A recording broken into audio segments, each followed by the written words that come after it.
हाँ जी, welcome to online classes. तो बच्चों, पिछले पार्ट में हमने इसके टोटल 13 नियम जो थे रूल्स थे उनका अध्ययन कर लिया। लास्ट रह गया और उसके बाद सिंपल सेंटेंस की बात करेंगे पैसिव वॉइस में। तो लास्ट नियम है अपना, देखो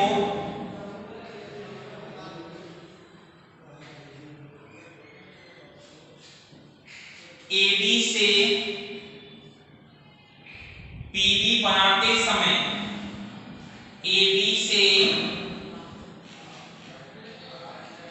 पीबी बनाते समय किसी बाइक में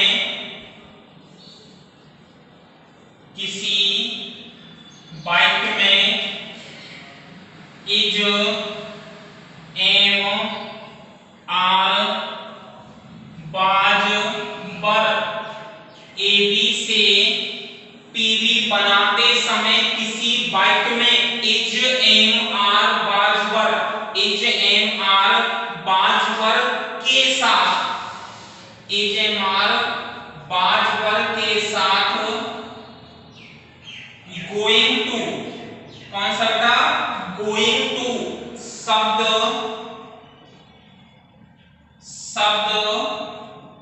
आ जाए तो उसका पैसिव निम्न प्रकार से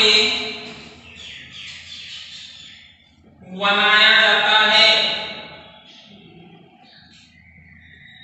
उसका पैसिव निम्न प्रकार से बनाया जाता है। देखो बताओ फॉर्मूला में लिखो आप एबी, फॉर्मूला में एबी सबसे पहले सब्जेक्ट के बाद is am are was were, subject is am are was were plus MB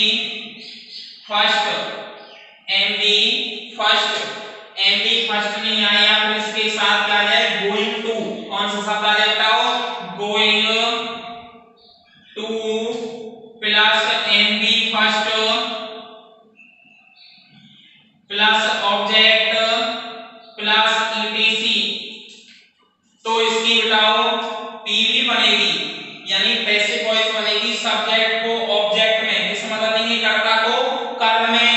is am are बाजवर, तो ये एचबी हो गई, तो इज एम आर बाजवर, ये इसकी एचबी हो गई। और उसके बाद गोइंग टू, जो आपका विशेष शब्द दिया गया वो going to plus be plus verb की थर्ड फॉर्म यानी बी3 plus y plus subject plus etc.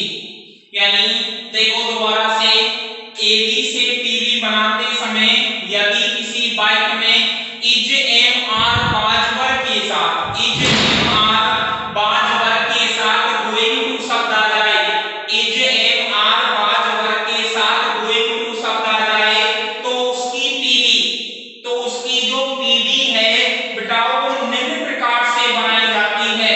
Formula है एबी, यानी कर्ता होगा सबसे पहले, कर्ता के साथ is am are was were, is am are was were plus going to plus MB first plus object plus etc. तो पीवी बनाते समय कर्ता को कर्म ऑब्जेक्ट में बदल दिया, इज एम आर बाजवर सीधा आ गई एचबी। गोइंग टू के साथ बी के बाद एमबी की third form plus y plus subject plus etc. अब देखो बताओ example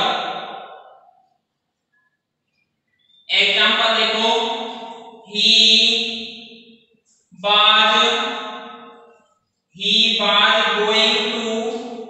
he was going to sell his house, he was going to sell his house। ही क्या हो गया? सब्जेक्ट हो गया, बाज क्या हो गया? एचपी हो गया, गोइंग टू टू आपका विशेष शब्द हो गया, सेल आपकी एमबी फर्स्ट हो गई और हिज हाउस आपका ऑब्जेक्ट हो गया, यानी ही आपका सब्जेक्ट हो गया, ये साइक्लिया हो गई, गोइंग टू वाले बाइक हो गए, ये सेल एमबी हो गई और हिज हाउस आपका ऑब्जेक्ट हो गया। चेंज कर दो हिज हाउस।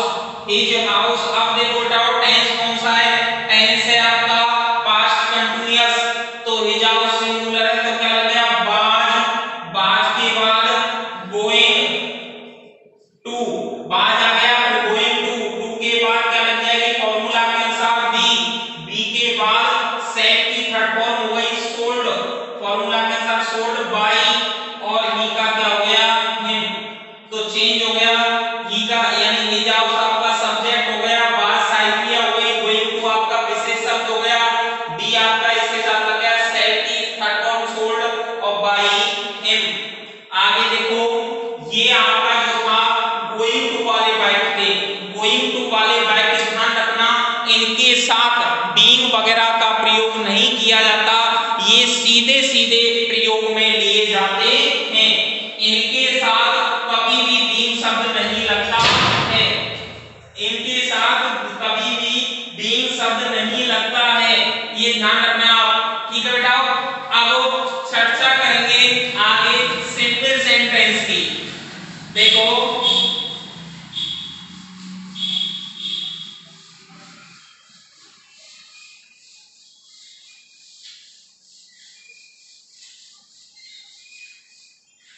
अब सेंटेंस है आपका सिंपल सेंटेंस या अफर्मेटिव सेंटेंस नंबर फर्स्ट,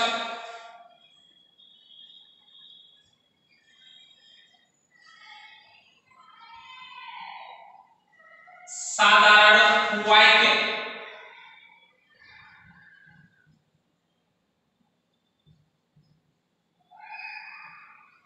देखो इस प्रकार के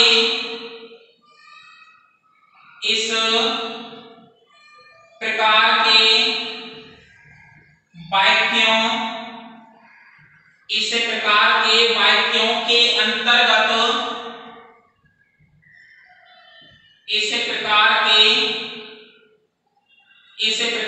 वाक्यों के अंतर्गत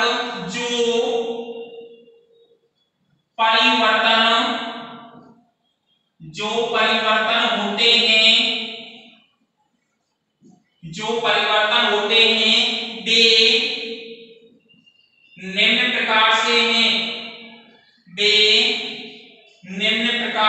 हैं।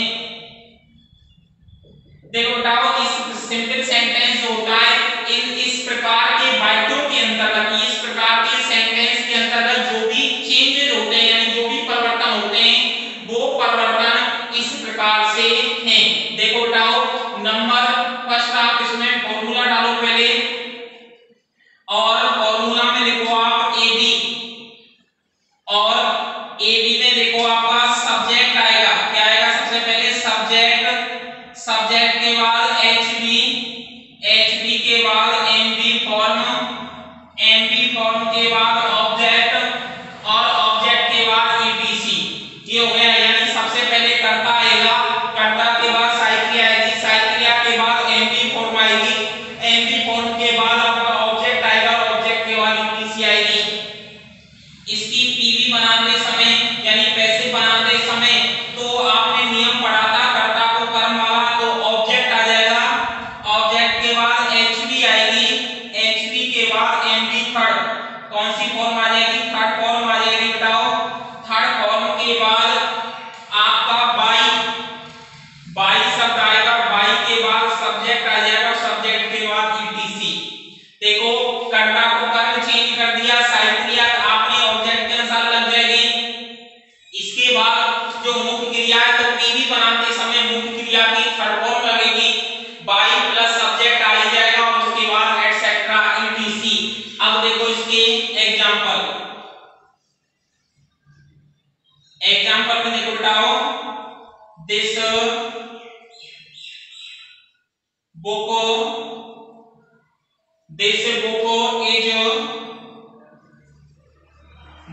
book is reading in the in the class this book is reading, देखो this book is reading Mohan in the class. अब देखो दिस बुक यानी क्या सब्जेक्ट है, इज एचबी हो गई, रीडिंग आपकी वर्ब हो गई, मोहन यहाँ पे क्या हो गया ऑब्जेक्ट हो गया, और इन द क्लास आपका एटसेट्रा ईटीसी हो गया। चेंज कर देंगे कर्ता को कर्म वाला नियम, तो मोहन मोहन आ गया बेटाओ, ये आपका सब्जेक्ट हो गया मोहन। इसके बाद टेंस देखो प्रेजेंट कंटीन्यूअस, तो मोहन सिंगुलर है, सिंगुलर के हिसाब से इसमें इज आ गया, तो मोहन इज आईएनजी लगा हुआ है बेटाओ, तो बीइंग शब्द आ जाएगा। कौन सा शब्द आ जाएगा, बीइंग शब्द आ जाएगा।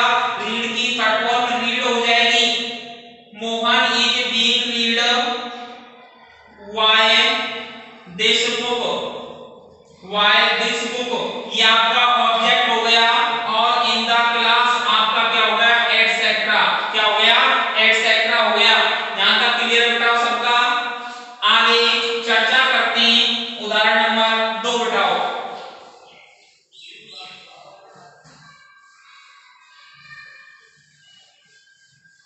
और देखो इसके एग्जांपल,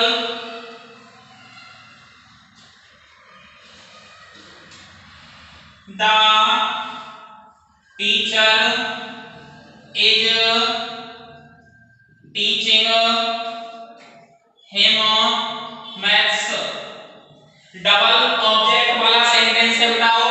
तो देखो द टीचर आपका क्या हो गया, यहाँ पे सब्जेक्ट हो गया, इज आपकी क्या हो गई वर्ब यानी एचबी हो गई, टीचिंग आपकी एनडी हो गई, हिम आपका यानी कौन सा ऑब्जेक्ट हो गया इनडायरेक्ट ऑब्जेक्ट, कौन सा हो गया इनडायरेक्ट ऑब्जेक्ट हो गया, और मैथ क्या हो गया बेटा आपका डीओ यानी डायरेक्ट ऑब्जेक्ट हो गया। ये आपने पिछले जो आपका टॉपिक था पार्ट था उसमें अध्ययन किया था इनडायरेक्ट ऑब्जेक्ट और डायरेक्ट ऑब्जेक्ट। यानी इनडायरेक्ट ऑब्जेक्ट का मींस होता है which objects are related of our pronoun table, यानी जो ऑब्जेक्ट हमारी प्रोनाउन टेबल से संबंधित होते हैं, यानी प्रोनाउन टेबल जो होती है वो इनडायरेक्ट ऑब्जेक्ट होती है। और डायरेक्ट ऑब्जेक्ट का मींस होता है यानी which object are so directly, यानी जो ऑब्जेक्ट हमें सीधे सीधे दिखाई देते हैं, जो कर्म हमें सीधे सीधे दिखाई देते हैं, तो इसको इनडायरेक्ट ऑब्जेक्ट से चेंज करेंगे। ही का सब्जेक्ट हो गया ही, यानी इनका इनका क्या हो गया वो ऑब्जेक्ट है, तो सब्जेक्ट बनाएंगे तो क्या हो जाएगा ही। अब सिंगुलर है तो क्या लग जाएगा टेंस के हिसाब से इज, ही इज आईएनजी लग रहा है तो विशेष शब्द हो गया बीइंग, टीच की थर्ड फॉर्म टॉट बन जाएगा, he is being taught maths by the teacher, by the teacher. देखो बताओ हिम का क्या हो गया सब्जेक्ट ही, इज क्या है एचपी हो गई आपकी, क्या हो गई एचपी हो गई, बीइंग जो था विशेष शब्द आईएनजी लगी है तो इसमें बीइंग लग जाएगा, टॉट जो थी वो वर्ब की क्या हो गई बी3 हो गई, मैथ्स जो था मैथ्स आपका यानी डायरेक्ट ऑब्जेक्ट सीधा सीधा आ गया, और बाय द टीचर आपका क्या हो गया यहाँ पे सब्जेक्ट आ गया। तो यानी ऑब्जेक्ट कर्ता को कर्म और कर्म को कर्ता, यानी इस तरीके से हमने क्या कर दिया इसको चेंज कर दिया। क्लियर हो गया बताओ। और उदाहरण देखो, we have completed, we have completed our homework, we have completed our homework। We बेटा सब्जेक्ट है, have आपकी एचपी हो गई, completed वर्ब हो गई एमपी हो गई, और our homework आपका ऑब्जेक्ट हो गया। चेंज कर दो our homework, यानी कर्ता को कर्म वाला नियम आ गया तो our homework। अब देखो बेटा टेंस कौन सा है, टेंस हो गया बेटा अपना have completed, has और have प्रेजेंट परफेक्ट है, कौन सा है प्रेजेंट परफेक्ट है।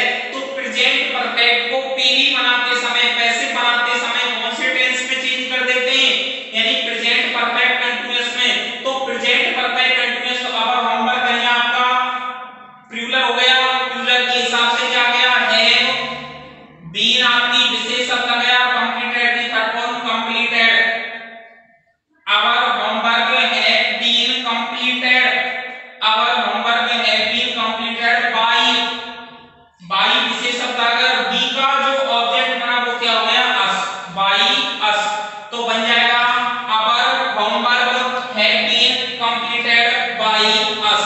ये ध्यान रखना है, इसके अंतर्गत एक नोट लगा लो बेटा इसमें, और नोट को ध्यान से देखो, यदि किसी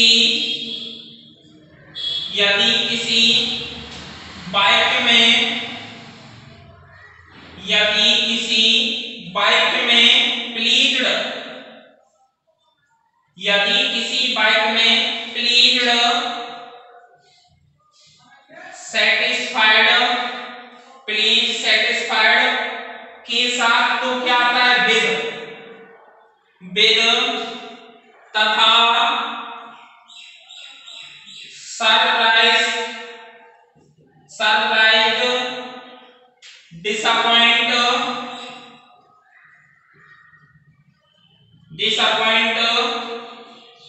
सरप्राइज, डिसअपॉइंट,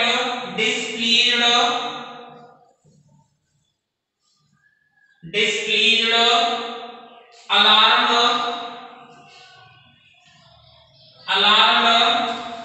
के साथ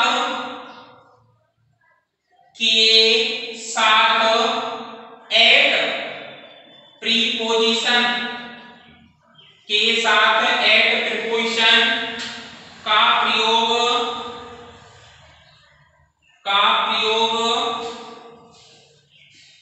किया जाता है, दोबारा से दोहरा देता हूं बताओ, यदि किसी वाक्य में या किसी सेंटेंस में प्लीज्ड या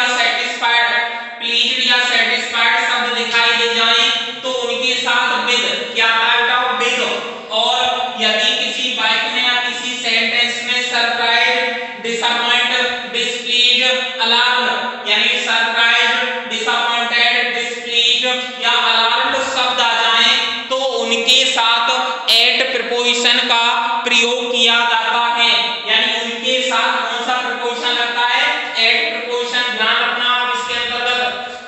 अब बात करते हैं इसके अंतर्गत नंबर 2 इंटेरोगेटिव सेंटेंस। कौन सा सेंटेंस बताओ, इंटेरोगेटिव।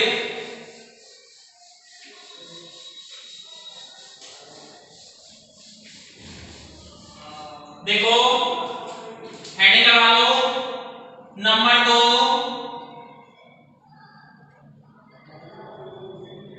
इंटेरोगेटिव सेंटेंस, हिंदी हो गई प्रश्नवाचक वाक्य।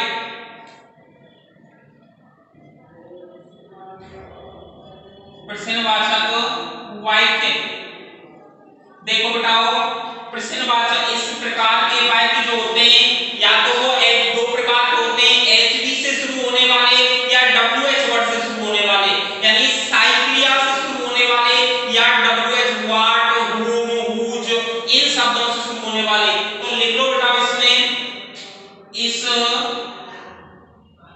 प्रकार के वाक्य, इस प्रकार के वाक्य दो प्रकार के होते हैं, दो प्रकार के होते हैं। इस प्रकार के वाक्य दो प्रकार के होते हैं। नंबर फर्स्ट एचबी से शुरू होने वाले वाक्य, नंबर 2 WH वर्ड से शुरू होने वाले वाक्य, शुरू होने वाले वाक्य, यानी HD से शुरू होने वाले वाक्य, और नंबर 2 है WH वर्ड से शुरू होने वाले वाक्य। HD का मीन्स होता है वे वाक्य जो साई क्रिया से शुरू होते हैं, और WH वर्ड का मीन्स होता है जो WH वर्ड से शुरू होते हैं। अब इसमें आप नंबर एक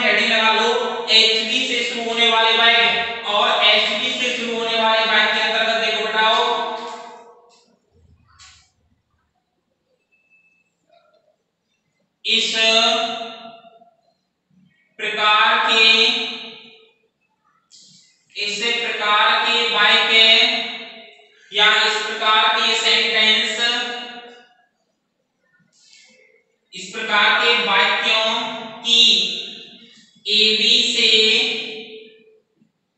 पीबी, इस प्रकार के वाक्यों की एबी से पीबी बनाते हैं, वह हमेशा एचबी से ही शुरू होती है, एचबी से ही शुरू होती है। इस प्रकार के वाक्यों की एबी से जो पीबी बनाते हैं वह हमेशा किससे शुरू होती है बेटाओ? एचबी यानी सहायक क्रिया से ही शुरू होती है। इसका फॉर्मूला देखो बेटाओ, फॉर्मूला क्या है इसका? फॉर्मूला में एबी डाल लो पहले, और एबी में देखो बेटाओ एचबी आएगी, सबसे पहले क्या आएगी? हेल्पिंग वर्ब आएगी। उसके बाद बेटा क्या आएगा? आपका सब्जेक्ट आएगा, सब्जेक्ट के बाद आपकी एमबी फर्स्ट आएगी, क्या आएगी? एमबी फर्स्ट आएगी। एमबी फर्स्ट के बाद आपका ऑब्जेक्ट आएगा, ऑब्जेक्ट के बाद एटसेट्रा और क्वेश्चन मार्क। देखो एबी से पीबी बनाते समय सबसे पहले क्या आएगी? सहायक क्रिया यानी एचबी आएगी। एचबी के तुरंत बाद कर्ता यानी सब्जेक्ट आएगा, सब्जेक्ट के तुरंत बाद एमबी आएगी, और एमबी के बाद ऑब्जेक्ट आएगा, और ऑब्जेक्ट के बाद आपका एटसेट्रा। तो पीबी बनेगी इसकी बेटाओ।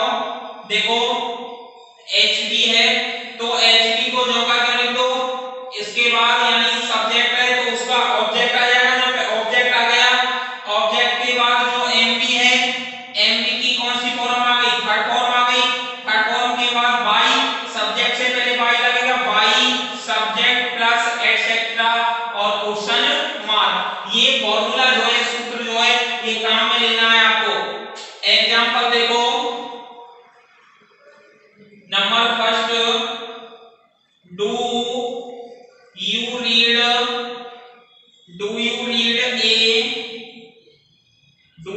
A poem daily? Do you read a poem daily? Do क्या है बेटाओ? एचबी हो गई, यू क्या है आपका? सब्जेक्ट हो गया, रीड क्या है आपकी? एमबी फर्स्ट हो गई, ए पोएम क्या है? ऑब्जेक्ट हो गया, और डेली क्या है आपका? एटसेट्रा। देखो डू क्या हो गया आपकी? एचबी हो गई, यू आपका क्या हो गया बेटा? सब्जेक्ट हो गया, रीड क्या हो गई आपकी? एमबी फर्स्ट हो गई, और ए पोएम क्या हो गई आपकी? ऑब्जेक्ट हो गई, और डेली क्या हो गया? एटसेट्रा हो गया। चेंज कर दो इसको, तो किसको लाएंगे सबसे पहले? आप ये देखो एचबी, एचबी किसके हिसाब से आएगी अब इसमें? यानी ऑब्जेक्ट के हिसाब से। ऑब्जेक्ट अपना सिंगुलर है या प्लूरल है? सिंगुलर है, तो ए पोएम के हिसाब से आएगी। तो डू कौन सा टेंस हो गया? Present indefinite. प्रेजेंट इंडेफिनिट को चेंज किसमें करेंगे? प्रेजेंट कंटीन्यूअस में। ए पोएम सिंगुलर है तो क्या लगेगा? HB is, a poem, a poem. Read की थर्ड फॉर्म क्या हो गई? Read, a poem read. इसके बाद क्या हो गई? यानी यू है बाई, यू का क्या हो गया? You by you daily. देखो एज किसके हिसाब से आई? एचबी हो गई, ए पोएम ऑब्जेक्ट हो गया, रीड आपकी एमबी थर्ड हो गई, बाई यू आपका सब्जेक्ट हो गया, और डेली आपका एटसेट्रा क्वेश्चन मार्क। क्लियर हो गया बेटा? अगला एग्जांपल देखो,